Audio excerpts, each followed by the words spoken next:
Well, President Trump just tweeted out, whether there are tapes or recordings of my conversations with James Comey, but I did not make and do not have any such recordings. And I guess there's an earlier tweet where he finishes that or starts it, but he's basically saying somebody might have taped it, but I didn't. And that's how he bluffed Comey into admitting the truth and got around the fake memo that they won't release to get Comey to say, no, he never tried to obstruct justice. He never asked me to do that, because Trump knew he hadn't done that. He knew they were lying. They knew he'd leaked a fake memo to say it. He understood the whole plan. And so he then bluffed Comey in his testimony into not lying. And that's why we have Comey not once but twice in front of Congress saying he, that is the president, never tried to obstruct justice. Now, I don't usually spend an hour on one subject, but I did with what we were covering because the subject matter was so powerful. And I tell you, Sean Hannity's attacked me before a decade or so ago. The media would misrepresent what I said, and they take it out of context. And Sean Hannity's a Mr. America guy. He really means what he's saying and believes in what he's doing. And I could get he couldn't deal with a lot of stuff I was covering because it just sounded outrageous. Now, decades later, I have a lot more credibility because so much of what I broke down has now come out exactly as I said it was happening. Well, of course, I have the documents. I have the sources. But Hannity's a hero now. I'm not in competition with this radio show, even though I am on some stations. I'm not in competition against Fox News. I wish other people would take the floor and start doing a better job than I'm doing. And in the case of the 15-minute report he filed Tuesday night that I didn't see yesterday because I was working on other issues that I saw last night and this morning, it's just incredible. And the Washington Post wants him fired. Here's the headline: Fox News, Sean Hannity is encroaching on Alex Jones territory. You mean he's encroaching on reality? You mean he's actually reading the New Yorker magazine and other elite publications like Atlantic Monthly that the elite left read, where they actually tell the truth, like Public Affairs of the Washington Post, where they say the CIA is involved trying to overthrow Trump and that $600 million was given by Jeff Bezos from the CIA to the Washington Post to put out propaganda on Trump, and that they want a deep state overthrow and a new presidential succession to remove the Republicans in Congress that were elected in 2016, saying that they were put in by the Russians. I mean, here's the article. Go read it. This is just Atlantic Monthly, rewriting the rules of presidential succession. A project begun after 9/11 assumes new urgency after the 2016 election, creating a more sensible plan for what happens when a chief executive steps aside or is removed. So they make it sound real reasonable, real nice. This would be like you were writing an article about, we reasonably want to grab kids out of the back of your yard and eat them. We want to reasonably detonate nuclear weapons and destroy the planet. And they just, and then you read the article, yeah, the Russians stole the election, and everybody that got elected needs to be removed, and Homeland Security needs to take over the election and have a new one and safeguard it to make sure Democrats stay in power. You have to understand, when you're reading this, they've already Homeland Security'd the elections. They already took control of them when Obama left office. Trump can't even get the bureaucracies to back off. All 50 state attorney generals have said get rid of it. It's a total nightmare. Most of it's in place. 90% or so is in place. I'd say about 93%. The last 7% is gaulighting. They've got to get the minds ready. They've got to prepare the public for Trump's death, prepare the public that Alex Jones is an evil guy. Because what he said about the Sandy Hook families that he didn't say, so, thank God somebody killed him or whatever, just some lone nut, of course. They're just preparing everyone for their death. And infiltrating families and infiltrating businesses and just, the stuff going on, the payoffs and the black ops, it's just hellish. But I expected it. I asked for it. I'm in the middle of it. Way crazier than any action-adventure movie. It's called reality. Truth is stranger than fiction times 100. So I believe God is stronger than the devil. I know God is. And I believe you're stronger than the globalist and the leftist vassals and minions and their poor slaves. They're Gollum-like slaves. And so I'm asking I am humbly requesting your prayers. I come off sometimes as a little bit arrogant. It's not that. It's the confidence of a man that knows he's in a fight for his life. It's not arrogant. Believe me. It's not putting a good face on it either. It's getting into the mode of enjoying all this.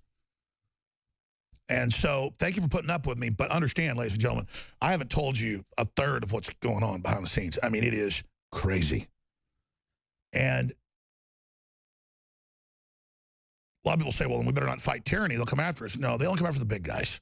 This is the time where you have real power to devastate the globalists in the information war and really not even have any repercussions. The repercussions are if you do nothing. That's how evil thrives. That's how it takes over. That's how it has victory after victory. And we've seen these anti-human, anti-God, anti-family, anti-America globalists wreck the third world, wreck society, engage in massive human experimentation, engage in so many crimes, it's dizzying to even try to think of a handful of them because there's so many. You know, what do you boil it down to?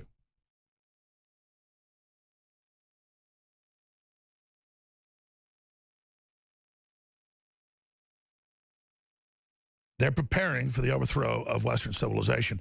They were so close. We were sliding down, about to fall off the precipice, and the liberty movement in America shot up an arm and is holding on with one hand.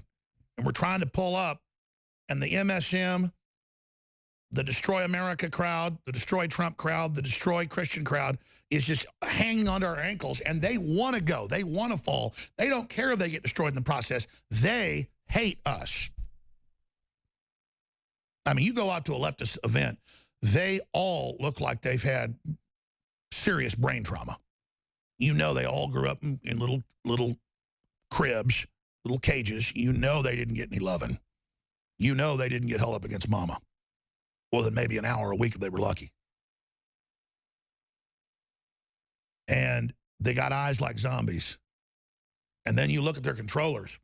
They are just wicked, envious, hateful people who are just the trash of the earth.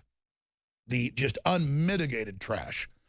I mean, it's just, if people knew, if they just saw, if they researched, they would be absolutely vomiting, not believing they were so conned.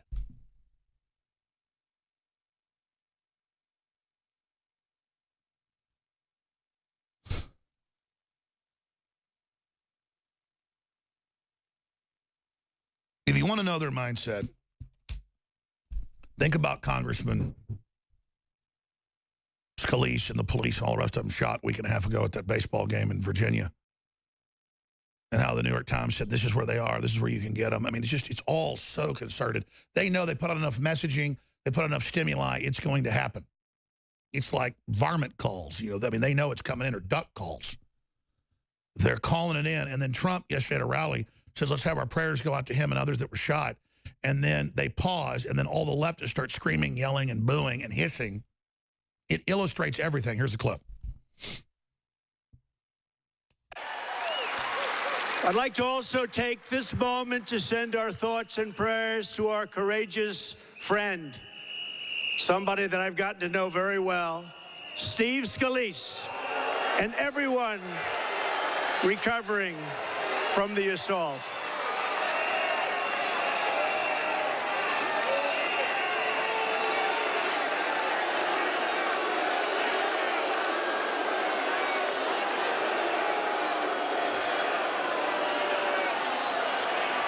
Never fails.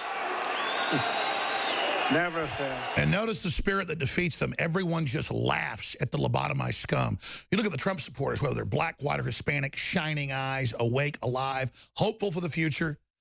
You look at leftists, pissed, angry. They only believe they get power by getting control of the government and taking what you've got, as if they could manage or run any of it if they had control of it.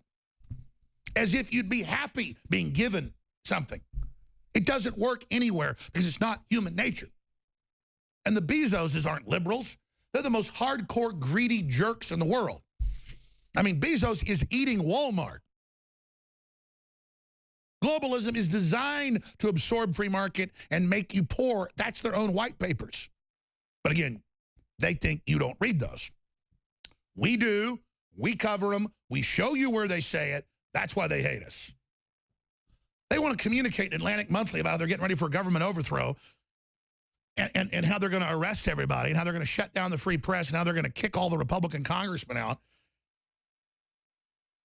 who got elected in the last election. And they think you're so stupid that you can't go read that. Then they have the Washington Post go, Hannity, you're going to get fired if you keep quoting Alex Jones. He's not quoting me. Nobody talks to the president who isn't in the White House more than Sean Hannity. Let me just give you that news flash. You might as well be here hearing Trump talk. So get that. Oh, Trump knows all of it.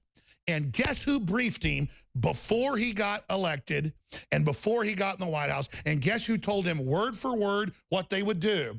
Word for word. I did. And I told him, you go talk to top generals. You go talk to experts of overthrowing countries, and you get ready, sir, because this is how they're going to do it. My greatest achievement, that's right. And that's why the globalists, they listen to my phones, they know. They hate me. They hate me because I'm a wartime analyst for the Republic, and we're winning.